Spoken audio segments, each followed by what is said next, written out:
Okay, so welcome back to the channel. Yes, I've titled this video, "You are out of your mind buying Battlefield 2042, and yes, I stick to that statement. Battlefield 2042 is one of the worst rated games to ever be on Steam. But at the same time, since it launched, it's currently one of the most played games on Steam. People are buying this game despite seeing all the negative responses from other players. At the end of the day, you are just enabling EA to keep pushing out games that are not finished. The developers will get most of the blame for it, and the community starts falling apart to the point of enough people moving on to other games for you to either have servers filled up with AI bots, or in other cases and other games, you're playing solo because there just aren't enough players anymore. There is no denying that Battlefield 2042 can be fun, but at the same time it could also be 100 times better and way more fun if EA didn't rush it out the door. If it wasn't near Christmas when it was launching, they would have delayed it.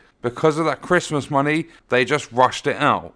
I had a lengthy debate with someone on Twitter about the game itself, the lies from people involved with the creation of the game. Basically, they said the game was months ahead of schedule, and as we've all seen and experienced, it really wasn't. It ended up getting a delay shortly after that was stated. But this person was saying that bugs are always fixed in the end, just give them time. And that's what we hear a lot within games. If that's going to be the mentality of gamers going forward, everyone might as well just switch to mobile games and spend billions a year on shiny overpriced shit skins, because gaming's going to find the new normal, where games are going to be released as bad as Cyberpunk on the Xbox One and PS4 base consoles at launch. You know, where you physically couldn't play the game. Sony removed Cyberpunk for over 100 days because of how bad it was. That's going to become the new normal if people carry on doing this. All you've got to do is stand for the community. You fight the corporate suits and stop accepting what they're throwing at you. There's no way hovercraft should be able to drive up buildings. Jets should not be able to slam into buildings multiple times before they blow up. Players shouldn't have to pick certain people to shoot because hit registration and detection is shocking. Players shouldn't struggle to get into a server that has a stable connection because all the servers are poor and there's no browse feature. Players should have way more variety than 7 maps and 2 game modes in the main game mode of a AAA multiplayer only game. This game's like the 100th game in the last year or so that has the potential to be fantastic, but it needs another year or two to bring that potential out. All I'm going to say is stop being stupid and enabling this rubbish. If you vote with your wallets, hit the companies where it hurts, and demand change. It can happen. We've seen it lots. We've seen features changed in games. We've seen things implemented and removed based on community feedback. It's just about not accepting it and allowing it in the product we're all spending our hard-earned money on. I've been playing every now and then on the 10-hour EA Play trial through Xbox. And if I'm still making content for the game when my trial's done,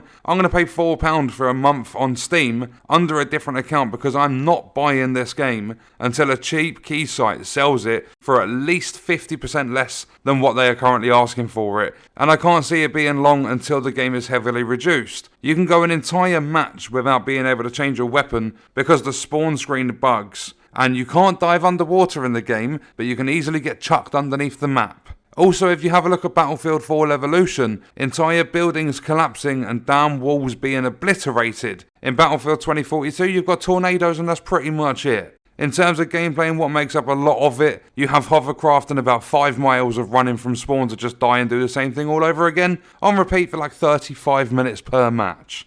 That's my opinion on how bad the game really is, because it's the worst Battlefield of all time in terms of its technical state. It's horrible. I'm going to go through this list quickly. I saw this on Steam.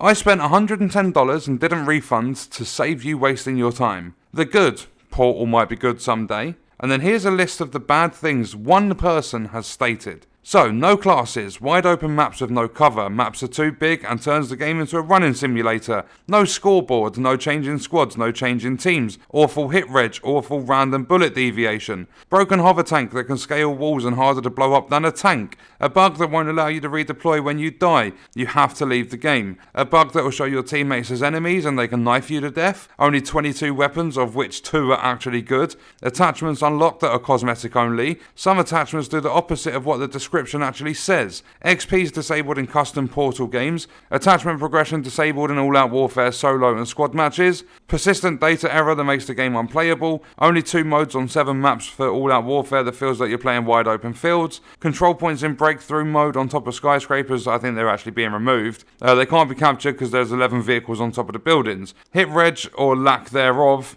you will dump an entire clip into an enemy's back to have them turn around and kill you. You can get in a vehicle and shoot and kill yourself because the animation still has you outside of the vehicle. There's a shitty FPS on the highest end systems. Changing the settings makes virtually no difference. There's no stats page, there's no server browser. The lobby disbands after every single game, there's no carrying over of lobbies. There's no distinction between factions except the glow stick colours. Soldiers around the world wear glow sticks to make themselves unseen to the enemy. Sometimes you see the Betty White specialist kill the other Betty White specialist, who is then revived by the Betty White specialist. When you spawn in, you're forced into an animation of chambering around that you can't avoid. If you spawn near an enemy, you're dead. Not clearly enough destruction. Can't change the scale of the UI or the zoom of the minimap. There's no chat to everyone in the lobby. There's no bullet damage on hit. This goes for vehicles too. Finding yourself on the map or the minimap can be challenging. You can't dive underwater, but you can fall through the map. So that's someone else's point of view, and I've seen a lot of those where people are going into really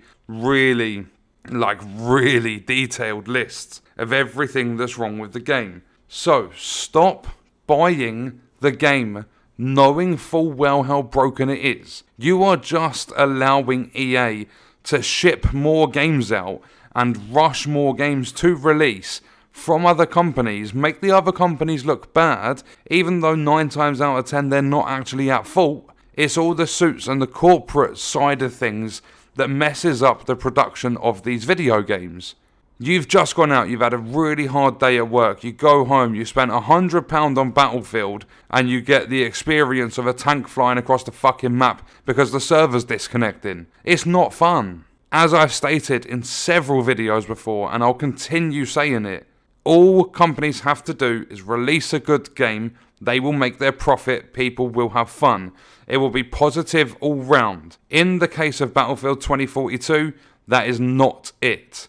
It's one of the worst rated games on Steam of all time, yet at the same time it's one of the most played games currently on Steam. I'm going to leave the video there. Let me know your thoughts and stuff in the comments, and I'll see you in the next one. I hope you guys enjoyed it.